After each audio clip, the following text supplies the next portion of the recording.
अमेरिकी super power का label उखाड़ दिया।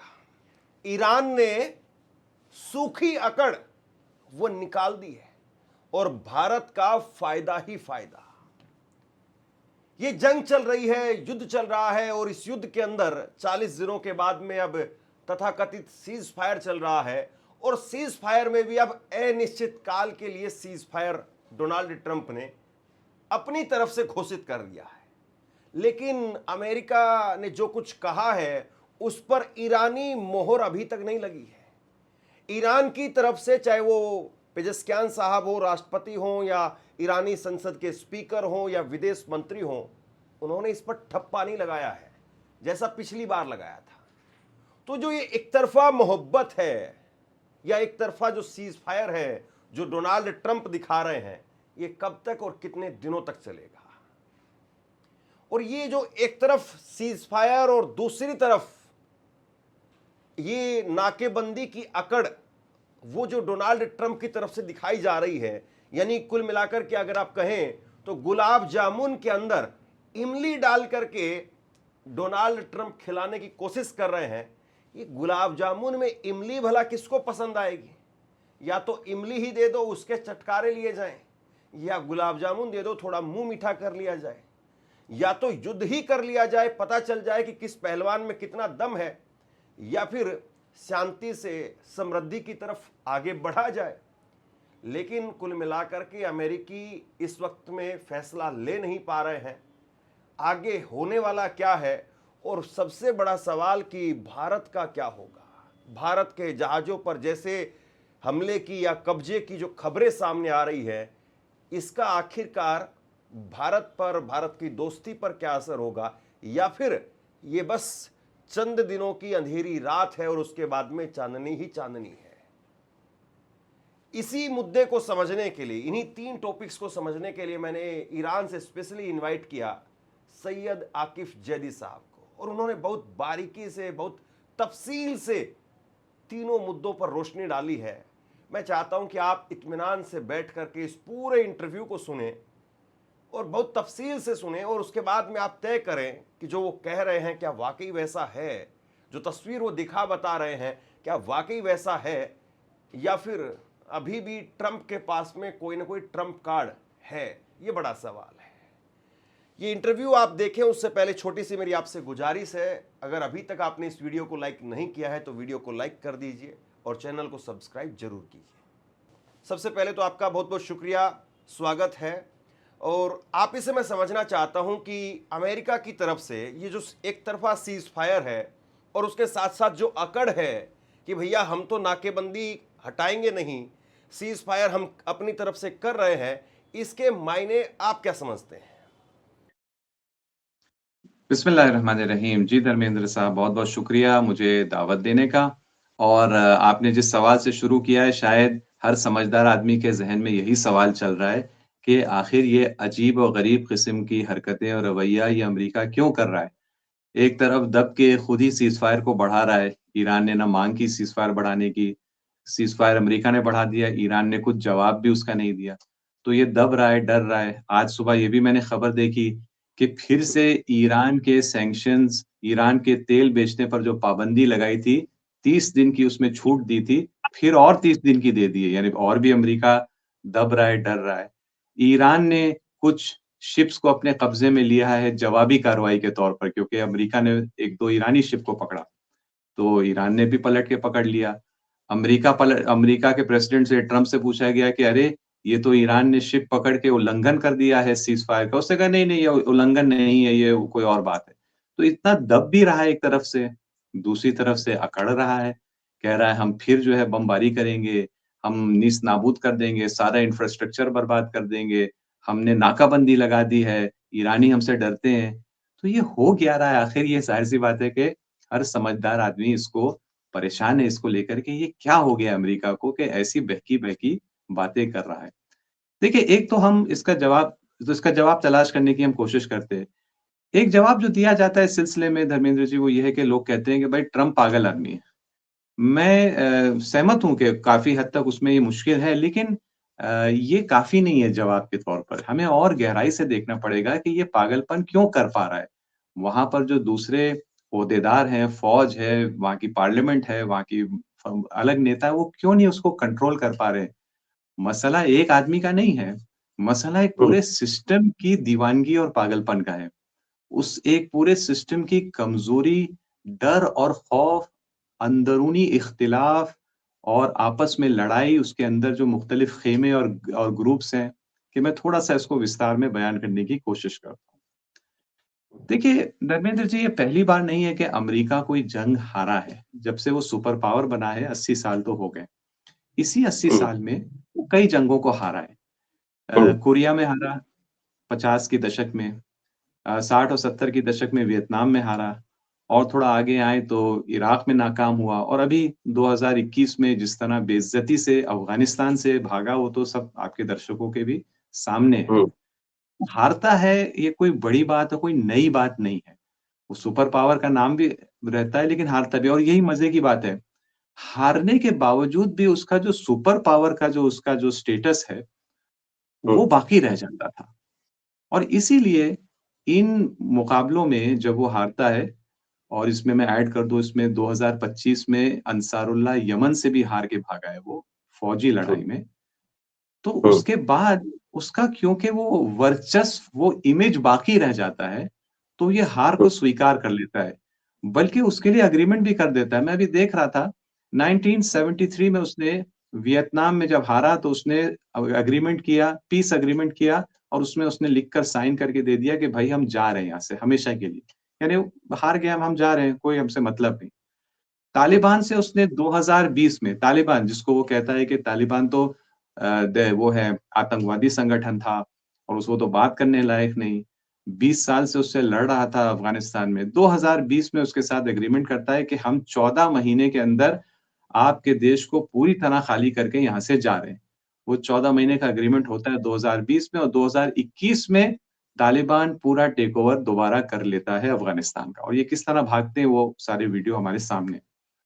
हुँ, 2025 मई 2025 में ये एग्रीमेंट करते हैं हुसी अंसारुल्लाह यमन कि भाई बस हमें माफ करो, अमरीकी शिप को मत मारो, हम अपनी नेवी लेकर भाग रहे हैं यहाँ से, तुम्हें इस्राएली शिप जितना मारना है मारो, हमसे कोई मतलब नहीं है। तो मैं दर्शकों को बताना चाहता हूँ, अमेरिका बार-बार हारता है, हारने के हुँ, बाद भागता है, भागने के वक़्त एग्रीमेंट करके भी भाग जाता है, और उस एग्रीमेंट में अपने साथियों को वो ऐसे ही छोड़ देता है।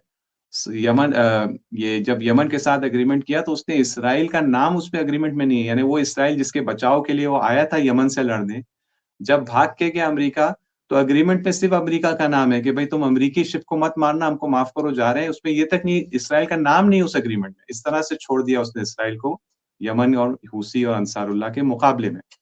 इसी तरह उसने अफ़गानिस्तान की जो तथाकथित जो सरकारी हुकूमत थी उसको छोड़ दिया, वियतनाम, साउथ वियतनाम की गवर्नमेंट को ऐसे ही, यानी उसके जो दोस्त और साथी होते हैं, अमेरिका जब मार खाता है और भागता है, तो छोड़ के भागता है अपने साथियों को।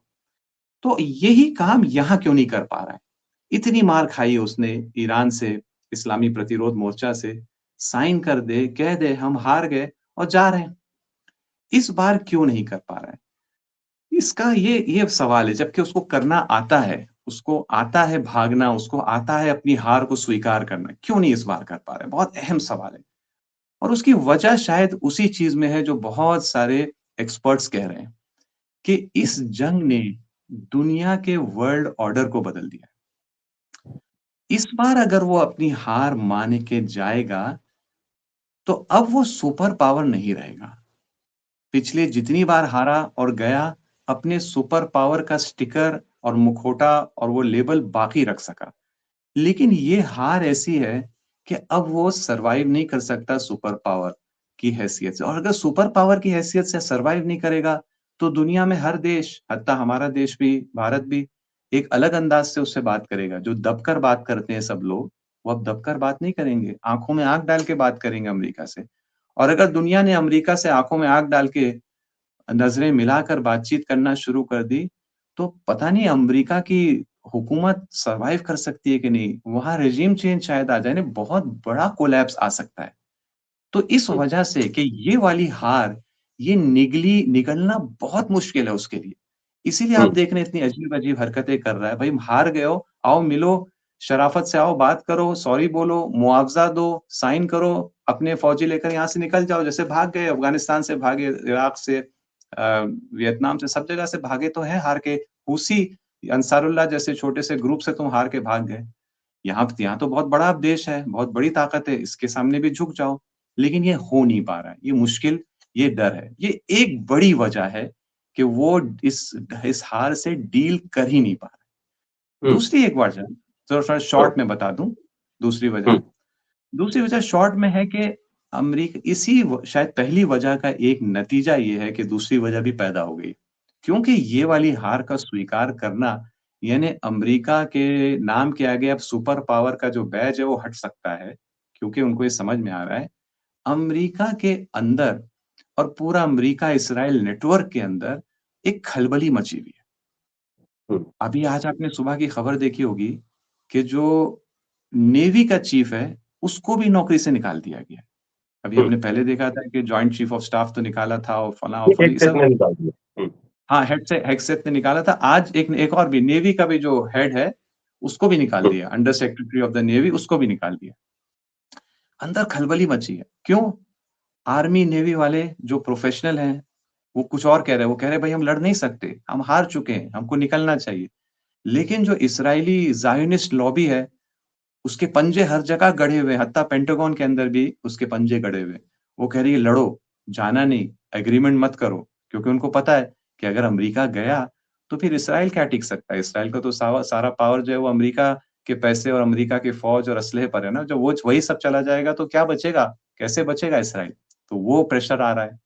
जो मागा जो जिन लोगों ने वोट दिया है ट्रम्प को, जिताया उसको, जो मागा का कैंप कहलाया जाता है, वो कह रहा है हुँ, भई ये जंग तो क्या है?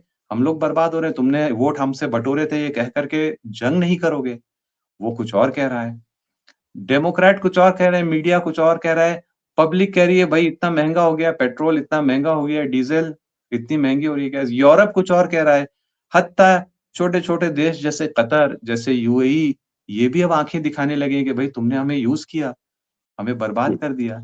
तो ये जो हर तरफ से प्रेशर आ रहा है, उसकी वजह से आप देख रहे हैं, या हत्ता पर्सनल झगड़ा, ट्रम्प कुछ और चाहता है, 80 साल की उम्र हो गई है, वो कुछ और सोच रहा है, जेडी वैंस अभी 50 की भी उम्र नहीं हुई, वो अपना करियर आगे का देख रहे हैं। हुँ, ये एप्स्टीन फाइल, किसी के लिए एप्स्टीन फाइल है, किसी की नहीं है, वो अलग-अलग तरीके से सोच रहे हैं।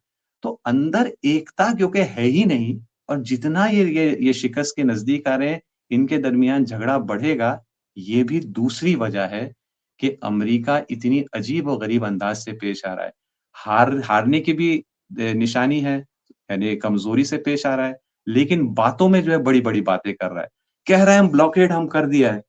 एक्चुअली जाके देखें, खुद न्यूयॉर्क टाइम्स अभी कह रहा है कि ब्लॉकेड के बाद से 300 शिप इधर-उधर गुज़री हैं अमेरिका की नेवी के सामने से। उसने 2 शिप ईरानी पकड़ी, हुँ, बाकी 300 शिप गुज़र गई हैं। क्यों? हुँ, ब्लॉकेड करने का दम नहीं है, दिखावा करने का दम है। 2 शिप पकड़ के हुँ, दिखावा करना है, लेकिन है हुँ, कमज़ोरी बहुत। जी, आप बोलिए। हुँ, यानी कुल मिलाकर के आपने इतनी देर की बातचीत में दो तीन बातें कही है, मैं समराइज करके अपने दर्शकों को समझा दूं। आप ये कह रहे हैं कि ये जो सीज फायर और उसके साथ में अकड़ जो है, वो गुलाब जामुन के अंदर इमली है। गुलाब जामुन के अंदर वो खोआ या काजू पिस्ता जो होता है वो नहीं है, बल्कि गुलाब जामुन के अंदर इमली है। पहली बात तो आपने कुल मिलाकर के कुछ ऐसे समझाई। दूसरी बात आप ये कह रहे हैं कि इस बार अमेरिका इसलिए नहीं जा पा रहा क्योंकि आपने जो सुपर पावर वाला जो लेबल था वो उखाड़ दिया है। तीसरी बात आप ये कह रहे हैं कि अमेरिका और इजराइल या फिर ये जो पूरी लॉबी है, इसके अंदर झगड़ा बढ़ गया है और इनके अंदर कुल मिलाकर के इस बात को लेकर के डर है कि अगर हम इस तरीके से भागे तो फिर उसके बाद में दोष हमारे ऊपर आ जाएगा, हमारे ऊपर आ जाएगा। इसीलिए वो उलझे हुए हैं कि किसी तरीके से चीज़ें डाइल्यूट हो जाए और इस चीज़ को चला रहे हैं। लेकिन अब सवाल ये है कि ये कहीं ना कहीं तो जाकर के रुकेगा, कहीं ना कहीं तो रोकना पड़ेगा। आगे क्या होगा, ये जो सवाल हर बार बना रहता है, जब भी हम बातचीत करते हैं आपसे, हर बार ये सवाल जो बना रहता है, और ये बहुत जरूरी सवाल है कि खत्म तो हो, आगे क्या होगा, ये बहुत बड़ा सवाल है। बहुत अहम सवाल है, आगे क्या होगा? इसका जवाब एक तो जनरल तरीके से, कुल्ली तौर पर दिया जा सकता है।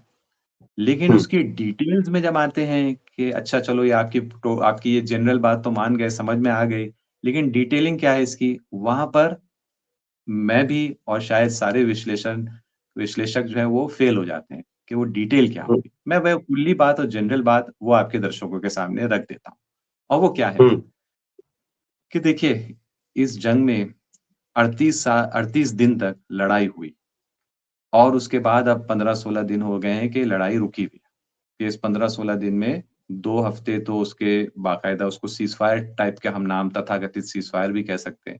अब तो वो भी नहीं है, 2-3 दिन से, वो भी नहीं है। इस पूरे दौर में यानी 50 दिन से ज़्यादा का जो ये पीरियड है, इसके अंदर एक पैटर्न बन गया है, एक ट्रेंड बन गया है। वो क्या है? वो ये है कि ईरान और उसके जो साथी हैं, यानी जो इस्लामी प्रतिरोध मोर्चा है, मैदान उनके हाथ में है। क्या होगा, वो ज़्यादा तय करेंगे। उनका पलड़ा भारी है, वो जीत के नज़दीक हैं और दूसरी तरफ अमेरिका वो कमज़ोरी में है, वो मुकम्मल शिकस्त और हार के नज़दीक है, बौखलाहट है। यहाँ ईरान और इस्लामी प्रतिरोध मोर्चा के साइड में अ, एकजहती है, यूनिटी है, कॉन्फिडेंस है, वहाँ पर जो है डिसयूनिटी है, आपसी झगड़ा है, घबराहट है, बौखलाहट है। ये पैटर्न कायम हो गया है।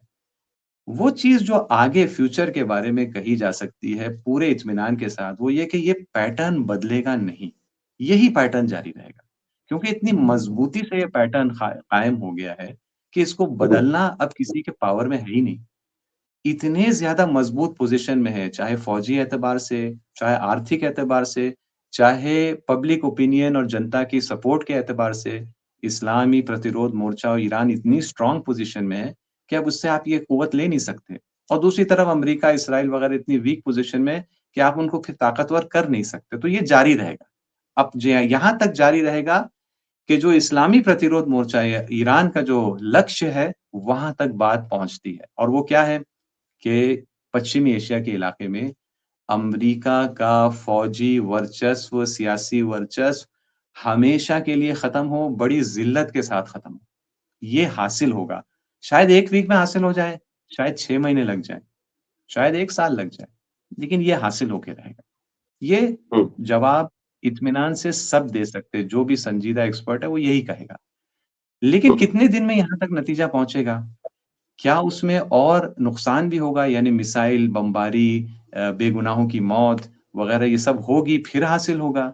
या नहीं अमेरिका जो है वो रैशनल हो जाएगा, अब ये इर्रेशनल है, अकड़ रहा है जबकि दम नहीं है, ताकत है नहीं, पुराना यानी वो होता है ना माफिया लीडर जो अब उसकी मौत नज़दीक आ गई, कमज़ोर हो गया लेकिन पुरानी आदत उसकी अकड़ गई नहीं।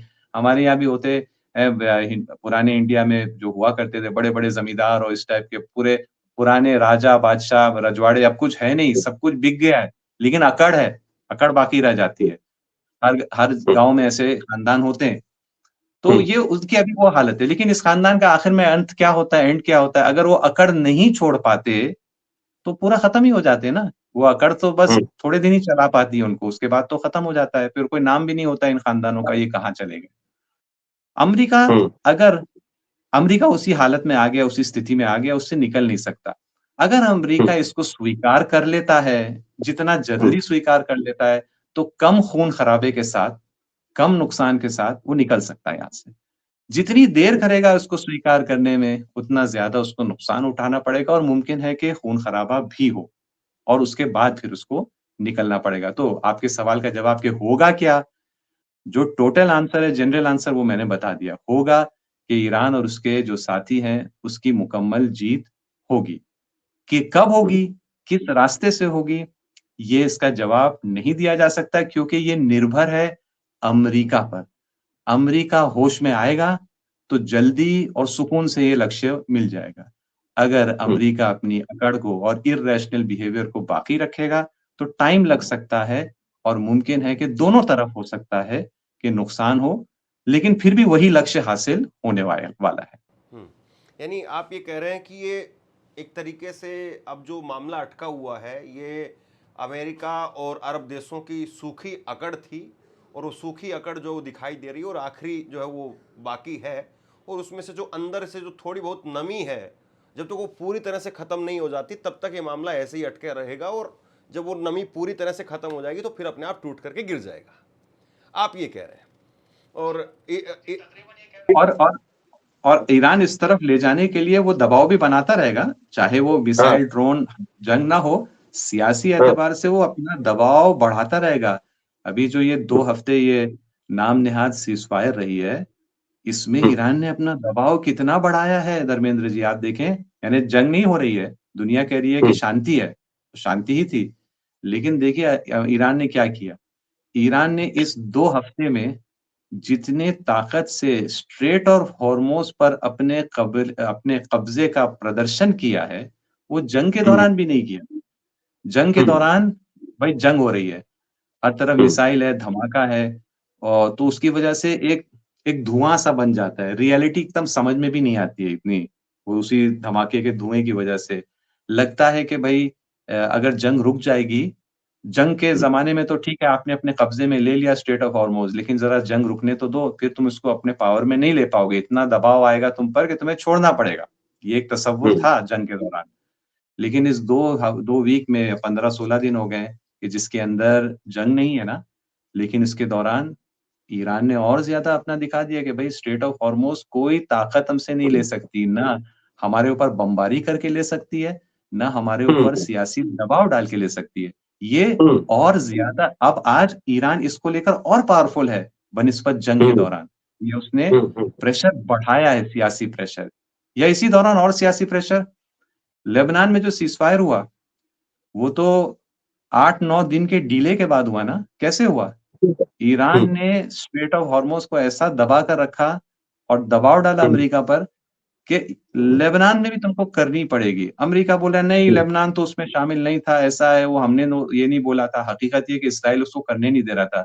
लेकिन उसको हुँ, इज़राइल को चुप कराना पड़ा और ट्रम्प ने वो हुँ, ट्वीट किया कि इज़राइल को इजाज़त नहीं है कि वो लड़े। यानी इतनी आँखों में आँखें बिल्कुल। डाल के नेतन्याहू को हुँ, बोलना बड़ी बात है। तो ये दबाव हुँ, ईरान ने बनाया हुँ, इस दौर में और भी बनाता रहेगा, यहाँ तक कि वो अकड़ खत्म हो। हम्म।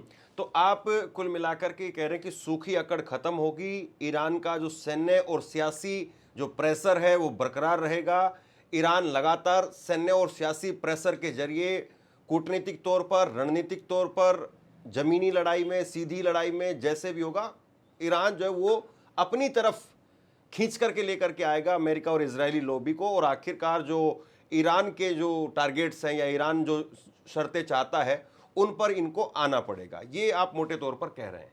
मेरी एक चिंता अब अपने देश को लेकर के है, हम सब के देश को लेकर के है, भारत को लेकर के है। और मैं इसमें समझना चाहता हूं ईरानी नज़रिए को भी। चिंता ये है कि अब खबर सामने आ रही है कि भारत के जहाज़ों को भी कब्जे में ईरान ले रहा है या उस पर फायरिंग हो रही है। एक खबर ये भी सामने आई थी कि चीन से एक जहाज आ रहा था और उसने भी अप्रूवल नहीं लिया और उसको भी जो है वो ईरान ने कब्जे में ले लिया या उसका रास्ता जो है रोक दिया। इस तरह से खबरें बीच बीच में सामने आ रही हैं। तो मुझे ये बताइए कि अभी हमारे यहाँ पर आप सब जानते हैं, आप भी भारतीय हैं, तो आप भी इस बात को लेकर के चिंतित होंगे कि अब एक हफ्ते के बाद में बंगाल का चुनाव निपट जाएगा, 29 तारीख जो है वो चली जाएगी।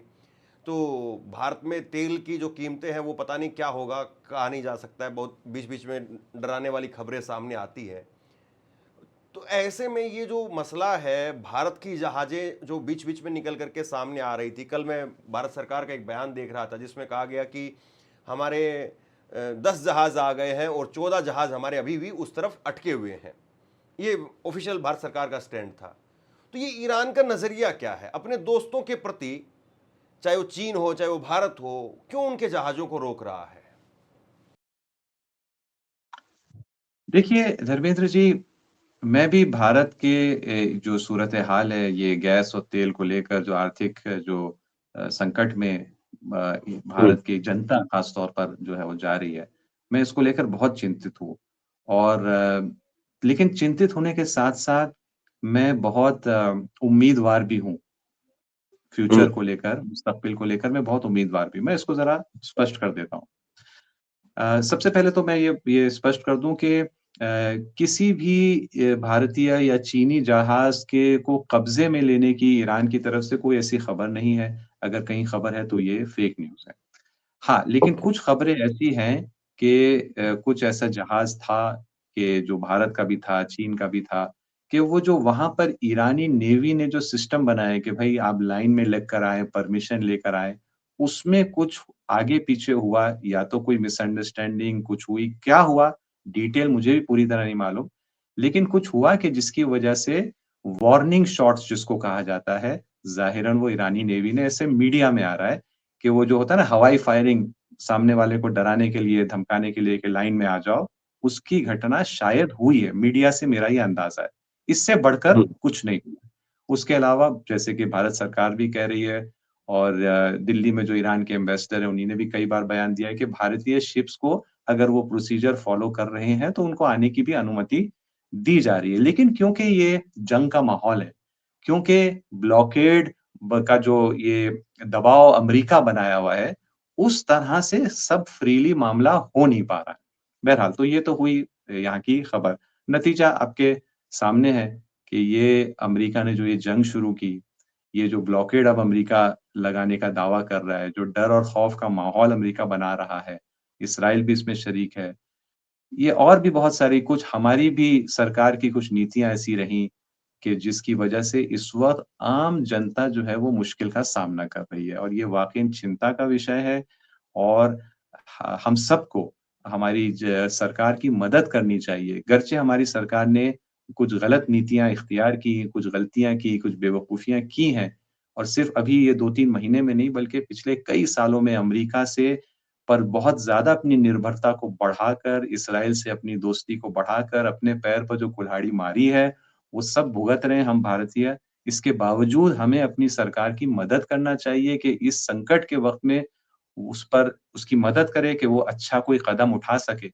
अगर वो अभी भी डर रही है हमारी सरकार दूसरी सरकारों से, तो हम उसको ये धारस दिलाएँ कि आप आँख में आँख डाल के बात करें, हम आपको सपोर्ट करेंगे। अपने देश के हित में आप जो करेंगे, हम आपके सपोर्ट करेंगे। हमारा ये फ़र्ज़ बनता है कि हम हेल्प करें, हम सबको ये करना चाहिए।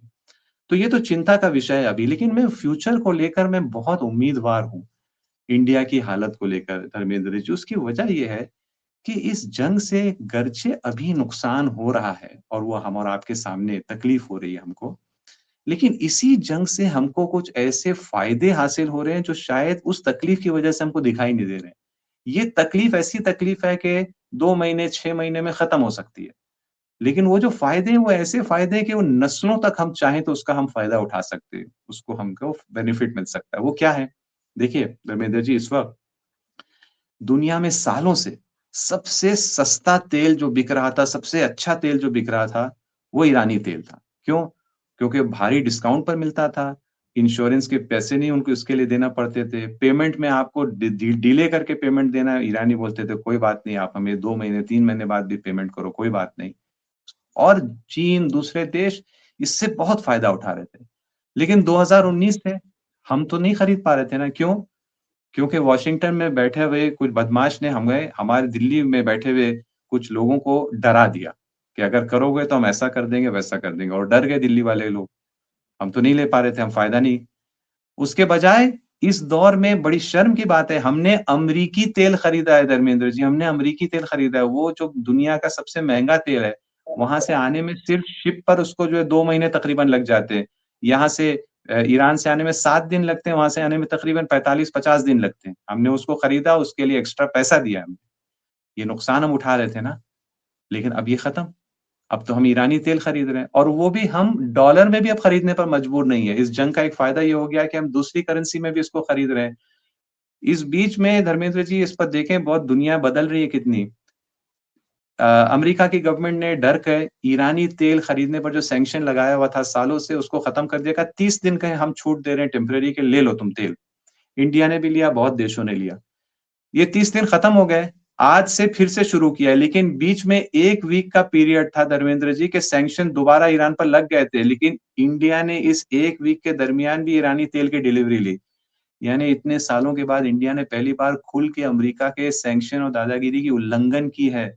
बहुत बड़ी बात है कि अगर हमको ये आज़ादी मिल रही है, हमारी गुलामी की ज़ंजीरें हैं, जिनकी टूटने की झंकार इस वक़्त जो है वो सुर है, उसकी म्यूज़िक की तरह है हमारी कानों में कि हमारी ज़ंजीरें टूट रही हैं। रशिया का तेल हम खरीदते थे, फिर हमको टैरिफ का डंडा दिखाया गया। हमने खरीदना छोड़ दिया। अब हम फिर खरीद रहे हैं, धड़ाके से खरीद रहे हैं। तो ये तो अभी इसी 2 महीने के अंदर के हमको फायदे हैं, जो हमारी जंजीरें टूट रही हैं, आज़ादी हमको दोबारा से मिल रही है, इसी ईरान और उसके एलाइज़ की प्रतिरोध और रेजिस्टेंस की वजह से। और ये तो अभी सिर्फ शुरुआत है। आप जानते हैं, आपके दर्शक भी जानते हैं, वो जो प्रोजेक्ट है, जो 20 साल से उसको रख दिया गया है बालाए ताक, उसको कोल्ड स्टोरेज में, ठंडे बस्ते में रख दिया गया है, वो क्या है? ईरान ने कब से ऑफर करके रखा है, आज भी वो ऑफर खुला है कि हमारे पास बहुत गैस है, आपको बहुत ज़रूरत है। आप पाइपलाइन से हमसे गैस लें, ये सब छोड़िए, ना कोई शिप होगा, ना कोई स्ट्रेट ऑफ हॉर्मुज़ होगा, ना कोई अमेरिका की दादागिरी और ब्लॉकेड होगा। आप ईरान इंडिया फ्रेंडशिप पाइपलाइन का प्रोजेक्ट, जिसको ईरान हमेशा से ऑफर कर रहा था, इंडिया ने 20 साल पहले कह दिया कि सॉरी, हमको अमेरिका और इस्राएल की दोस्ती ज़्यादा पसंद है। इंडिया के हुक्मरानों ने कहा, जनता ने नहीं। इंडिया के हुक्मरानों ने कहा, हमें अमेरिका की और इस्राएल की दोस्ती और उनके साथ संबंध ज़्यादा पसंद है। अपनी जनता का के हित की हमको इतनी परवाह नहीं है। लेकिन अब मौका है कि वो प्रोजेक्ट दोबारा से ज़िंदा किया जाए। तो मैं इसीलिए कह रहा था, मैं फ्यूचर को, इंडिया के फ्यूचर को लेकर बहुत उम्मीदवार हूँ, बहुत ऑप्टिमिस्टिक हूँ, क्योंकि इस जंग ने हमारी ज़ंजीरों को, तमाम ज़ंजीरों को नहीं, लेकिन हमारी कुछ ज़ंजीरों को तोड़ना शुरू किया है और हमारे लिए मौका है। प्लस रोल मॉडल, अभी हम अगर डर लगता है ना कि भाई अमेरिका है, अमेरिका से तो कोई कुछ कह नहीं सकता, हमको तो मानना पड़ेगा, सॉरी बोलना पड़ेगा। लेकिन नहीं, अगर ईरान जैसा देश, जिसकी जनसंख्या सिर्फ 9 करोड़ है और साइज़ में इंडिया का आधा साइज़ है, अगर वो इस तरह से हरा सकता है अमेरिका को, तो हमारा देश, जिसकी 150 करोड़ की जनसंख्या है और इतना बड़ा है और इतनी पुरानी उसकी तारीख और उसकी संस्कृति और सभ्यता है, वो क्या नहीं कर सकता? इससे ज़्यादा कर सकता है अगर वो चाहे। तो हमारे लिए रोल मॉडल हो गया। इस रोल मॉडल को अपनाने में एक रुकावट थी। रुकावट थी अमेरिका का वर्चस्व। अमेरिकी वर्चस्व तो टूट रहा है। तो रोल मॉडल भी और मजबूत है हमारे सामने और वो हमसे दोस्ती भी करना चाहता है। हम उसको दोस्ती करें, उससे सीखें और उसके मुताबिक चलें। जो हमें रोकेगा दोस्ती करने से, जो हमें रोकेगा रोल मॉडल को अपनाने से, वो भी इतना अब कमज़ोर होता जा रहा है कि वो यहाँ से जा रहा है। वो अब उसमें वो ताकत नहीं रही, हमको डराने की ताकत नहीं रही। तो मैं फ्यूचर को लेकर बहुत ऑप्टिमिस्टिक हूँ। हाँ, वो एक अलग बात है कि जो अभी मौजूदा हमारे नेता हैं, मैं किसी एक पार्टी या किसी एक व्यक्ति को निशाना नहीं बना रहा हूँ। जो पूरी ये पॉलिटिकल क्लास है, पूरी जो बिज़नेस क्लास है, मीडिया में भी जो ज़्यादातर लोग हैं, शायद उनसे ये तब्दीली नहीं आ सकती। लेकिन वक़्त के साथ पूरे नई नस्ल आएगी और वो इस पूरे अपॉर्च्युनिटी से भरपूर फ़ायदा उठाएगी, क्योंकि जनता का दबाव इसी समत में ले जाएगा भारत को इंशाअल्लाह। कुल मिलाकर के आप ये कह रहे हैं कि ये जो भारत और ईरान के बीच में ये जो जहाज़ों को रोकना या जो फायरिंग वाला जो मसला है, उसमें ईरान के राजदूत को भी ये भी कहा गया कि तलब किया गया, तो ये तो बहुत फौरी तौर पर, बहुत अभी एक तरीके से आप यूँ कहिए कि चंद दिनों की अंधेरी रात है और उसके बाद में चांदनी चांदनी रातें हैं, और अभी बस ये पीक पर चीज़ें आ चुकी हैं और एक ढलान वहाँ से शुरू होगी और उसके बाद में तेज़ी से अमेरिका, ईरान और भारत की जो दोस्ती है, ईरान इंडिया की जो दोस्ती है, वो आगे बढ़ेगी। आप कुल मिलाकर के ये कह रहे हैं। तो इस पूरी बातचीत में हमने 3 बड़े मसलों को जो है वो टच करने की कोशिश की और बहुत बारीकी से ठहर करके इत्मीनान से 3 बड़े सवाल कि अमेरिका की अकड़ क्यों है, दूसरा सवाल कि आगे क्या होगा, और तीसरा सवाल कि भारत के हित, भारत, इंडिया और ईरान वो कहाँ खड़े हैं और कहाँ जा सकते हैं। इन 3 टॉपिक्स पर हमने बहुत इत्मीनान से, बहुत तफसील से जो है आपने जानकारी दी और बाकायदा एक एक करके तथ्यों के साथ में आपने चीज़ें सामने रखी। बहुत बहुत शुक्रिया आपका, बहुत बहुत धन्यवाद। बहुत-बहुत शुक्रिया मुझे दावत देने का, और उम्मीद है कि हम फिर अगली हमारी गुफ्तगू जो है वो और इससे भी बेहतर हालात के दौरान होगी इंशाअल्लाह।